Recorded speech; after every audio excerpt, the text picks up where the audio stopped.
Hello guys, this is Ashish. Welcome back to my channel. तो guys, कैसे हैं आप लोग? उम्मीद करते हैं बढ़िया होंगे। आज हम देखने वाले हैं खेसारी भैया का एक नया सॉन्ग आया है बोलबम का। जो तो इसमें हमको लगता है खेसारी भैया का सबसे ज़्यादा सॉन्ग आता है बोलबम में।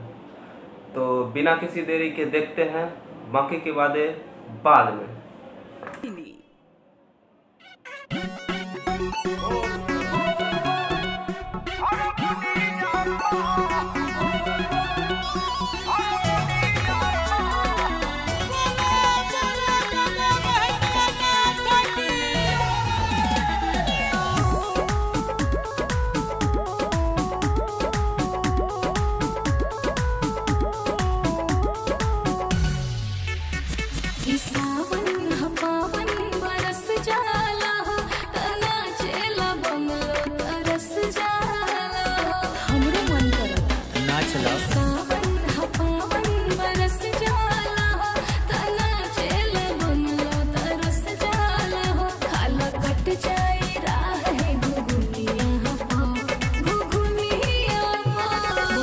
सुना ए बॉबी राज करे लगबू तू दुनिया को। अच्छा बोल बोल बोल दुनिया को करे लगबू तू दुनिया को।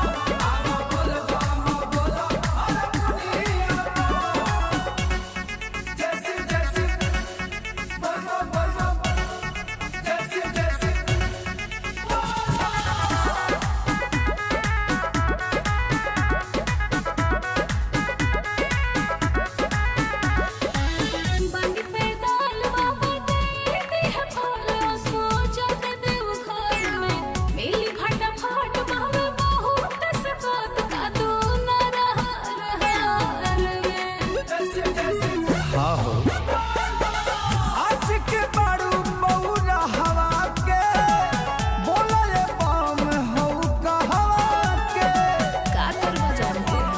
बता दरिक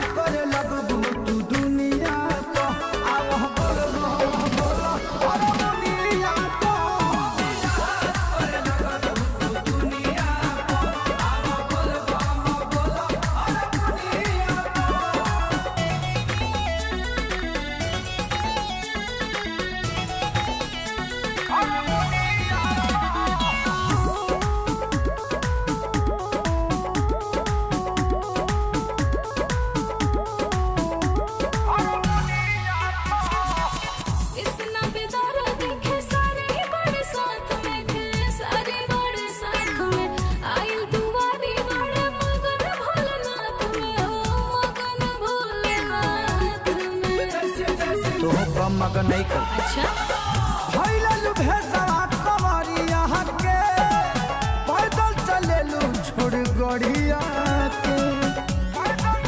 लेला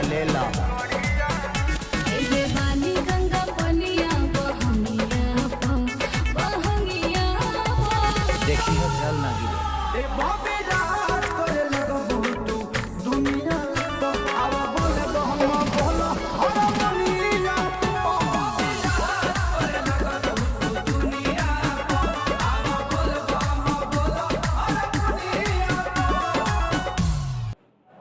तो गाइस, सॉन्ग बहुत अच्छा था। आपको कैसा लगा? हमको तो बहुत अच्छा लगा। खेसारी भैया बोलबम का सॉन्ग कितना लाने वाले हैं? खेसारी भैया तो एक सीजन में बहुत सारा सॉन्ग आ जाता है।